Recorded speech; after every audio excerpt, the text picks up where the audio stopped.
எங்க பாப்பா மூத்தாயிட்டாங்க, என் அம்மா மூத்தாயிட்டாங்க, அவங்க தனியா இருக்கிறாங்க கபூர்ல, அவங்க கூட நான் இருக்கணும். யாரும் இருக்க முடியாது சகோதரர்களே, யாரும் இருக்கவும் மாட்டாங்க சகோதரர்களே. இருக்கக்கூடிய மக்களை பைத்தியம்னு சொல்லிடுவாங்க. நீ உலகத்துல ஓதிய அந்த குர்ஆன் இந்த கபூர்ல உனக்கு வெளிச்சத்தை கொடுக்குது. அந்த குர்ஆன் இந்த கபூர்ல உனக்கு வெளிச்சத்தை ஏற்படுத்தி கொடுக்குது சொன்னாங்க. அவன் உலகத்துல செய்த நல்ல அமல் மட்டும் அவனோட கபூர்ல இருக்கும். அல்லாஹ்வுக்காக செய்யக்கூடிய இஹ்லாஸான அந்த அமல் அவனுடைய உள்ளத்தை மாற்றும், அவனுடைய தக்வாவை உருவாக்கும். அல்லாஹ்வுக்காக நீ செய்த உம்ரா, அல்லாஹ்வுக்காக நீ செய்த அந்த உம்ரா, அதனுடைய நன்மையை அல்லாஹ் கொண்டு வரான்.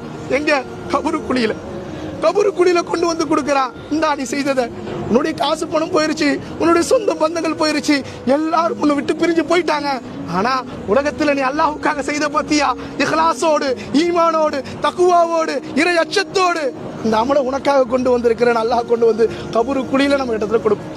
இன்னைக்கு நாம ஆடம்பரமாக, அதிகாரமாக, திருமணமான பேச்சுக்கள், ஏராளமான விஷயங்கள் செஞ்சுக்கிட்டு அல்லாஹ்வுடைய அச்சம் இல்லாம, அல்லாஹ்வுடைய பயம் இல்லாம, கண்ணியமான ஹாஜிகளே, பரக்கத்தான இந்த மைதானத்துக்கு, பரக்கத்தான இந்த சிறப்பு மிக்க மக்காவுக்கும் மதீனாவுக்கும் அல்லாஹ் வரக்கூடிய பாக்கியத்தை கொடுத்திருக்கிறான்.